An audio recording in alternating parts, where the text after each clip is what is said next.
নরম তুলতুলে ক্যারামেলে ভর্তি এই রকম পুডিং একবার খেলে আর লোভ সামলে রাখতে পারবেন না। বাড়িতে অবশ্যই এই পুডিংটা বানিয়ে দেখবেন, এতটা দারুণ খেতে, এর স্বাদ মুখে লেগে থাকবে।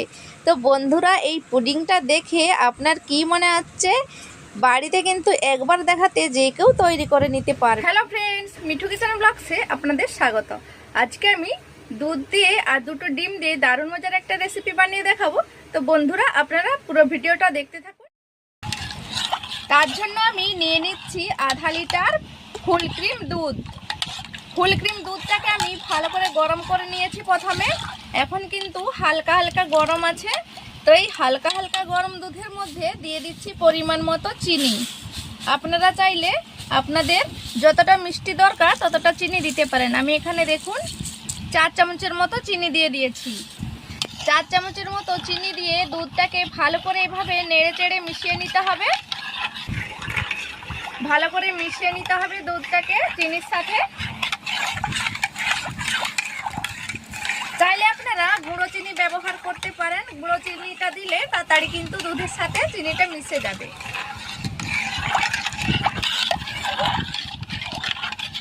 এরকম ভিডিও তো দেখুন বন্ধুরা, চিনির সাথে দুধটা ভালো করে মিশে গেছে। তারপরে আমি নিয়ে নিচ্ছি এই দুটো ডিম। এই দুটো ডিম প্রথমে আমি ভেঙে নিচ্ছি।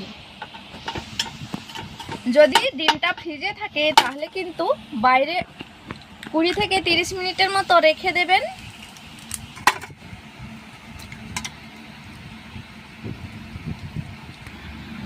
এরপরে দিয়ে দিচ্ছি সামান্য 1 চিমটের মতো নুন, আর দিয়ে দেব ভ্যানিলা এসেন্স। চাইলে আপনারা এলাচের গুঁড়ো দিতে পারেন।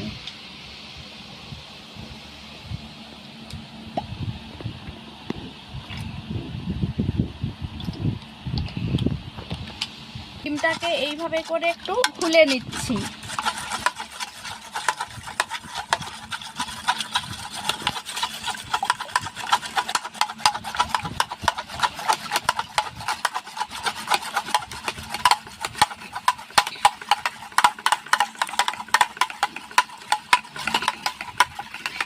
আপনারা পুরো ভিডিওটা দেখতে থাকুন, নাহলে কিন্তু আপনারা বুঝতে পারবেন না যে আমি কিভাবে কিরকম করেছি।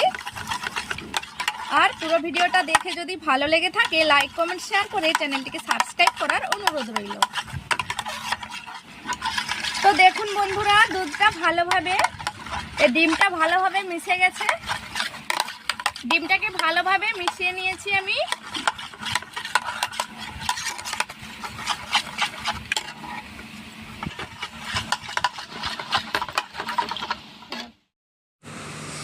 একটা কড়াইয়ের মধ্যে আমি চিনি নিয়ে নিয়েছি, ক্যারামেলটা তৈরি করে নেব।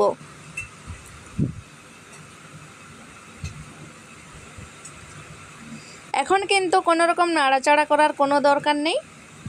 চিনিটা দেখুন এই সময় গলতে শুরু করে দিয়েছে। যখন পুরো চিনিটা গলতে শুরু করে দেবে, একটা কালার এসে যাবে, তখন একটু নেড়ে চেড়ে দিতে হবে।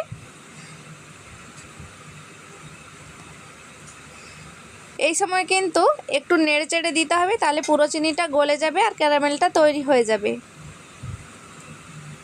চাইলে প্লেনও তৈরি করতে পারেন, কিন্তু ক্যারামেল তৈরি করে দিলে কিন্তু পুডিংটা খেতে দারুণ লাগে আর ফ্লেভারটাও দারুণ আসে। তো চিনির কালারটা খুব সুন্দর এসে গেছে। এর থেকে বেশি কালার করার কোনো দরকার নেই।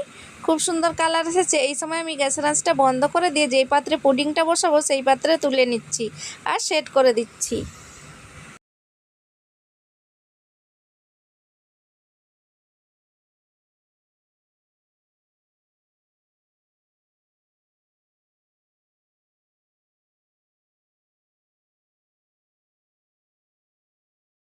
কিন্তু ক্যারামেলটা দিয়ে দিয়েছি আর ক্যারামেলটা কিন্তু খুব সুন্দরভাবে সেট হয়ে গিয়েছে, দেখেই বুঝতে পারছেন আপনারা।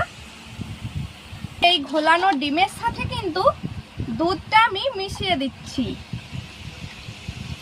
অর্ধেকটা দুধ দিয়েছি, দিয়ে প্রথমে ভালো করে মিশিয়ে নিচ্ছি।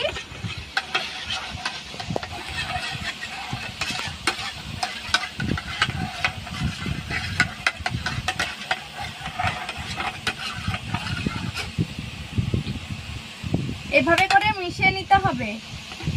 এই পাত্রের মধ্যে এইভাবে করে দিয়ে দিতে হবে।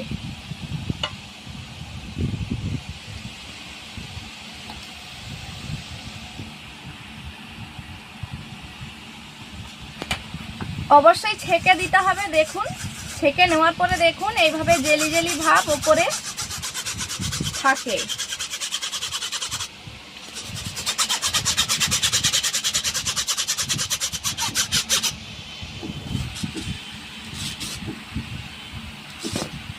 ভালো করে ছেঁকে দিয়ে দিয়েছি। ছেঁকে দিলে কিন্তু এর টেক্সচারটা খুবই ভালো আসে। তারপরে আমি একটা এভাবে পাত্র নিয়ে নিয়েছি, এর মধ্যে জল দিয়ে দেবো। জলটা যখন বাষ্প হয়ে ওপর দিকে ভাবরাটা উঠবে তখন এভাবে এরকম বসিয়ে দেব। বসিয়ে দিয়ে কিন্তু এই পাত্রে সেই কেক টিনটা বসিয়ে তারপরে আমি এভাবে ঢাকা দিয়ে দেবো। ঢাকা দিয়ে এখানটা একটা ছিদ্র বন্ধ করে দেব। 20 থেকে 25 মিনিট এভাবে আমি স্টিম দেব, তারপরে দেখাবো।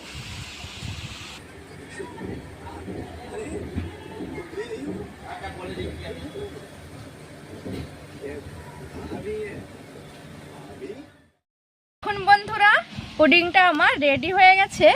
আমি 10 মিনিট বাইরে রেখেছিলাম, এখনো কিন্তু গরম আছে। দেখুন কতটা সুন্দর হয়েছে একেবারে। আর এই উপরে জালি জালি দেখে আপনারা নিশ্চয়ই বুঝে গেছেন কতটা সুন্দর হয়েছে।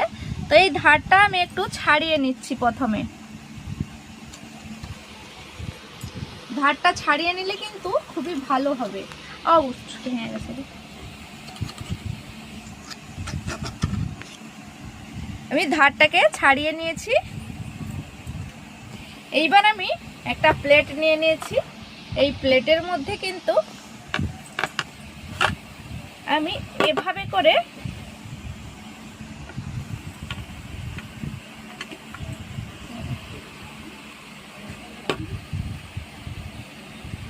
প্রচন্ড গরম এইভাবে করে উল্টে নিচ্ছি। উল্টে নিয়ে পেছনে একটু ট্যাপ ট্যাপ করলেই কিন্তু খুব সহজেই বেরিয়ে যাবে। এভাবে করে উল্টে দিতে হবে, তারপরে ধীরে ধীরে এভাবে করে। দেখুন বন্ধুরা কতটা সুন্দর হয়েছে। বাড়িতে কিন্তু অবশ্যই এই রেসিপিটা বানাবেন, দেখবেন বানাতেও ভালো লাগবে। আর যখন দেখবেন পারফেক্ট রেসিপি তৈরি হয়ে যাবে তখন কিন্তু খুশিতে মন পাগল হয়ে যাবে। তো বন্ধুরা দেখুন একেবারে নরম তুলতুলে রসালো, খেতে এতটা দারুণ লাগবে। বন্ধুরা কতটা সুন্দর হয়েছে, আপনারা বাড়িতে অবশ্যই তৈরি করবেন, খুব সুন্দর লাগে খেতে কিন্তু। আর এই ধারগুলো আপনারা দেখেই বুঝতে পারছেন কতটা দারুণ হয়েছে। তো এইবার আমি আপনাদের কেটে দেখাবো।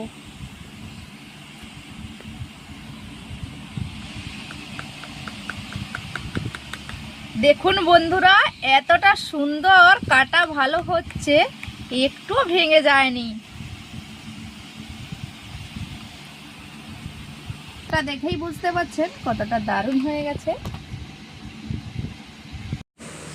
তো ফ্রেন্ডস আজকের এই পুডিং রেসিপি আপনাদের কেমন লাগলো, এগ পুডিং রেসিপি?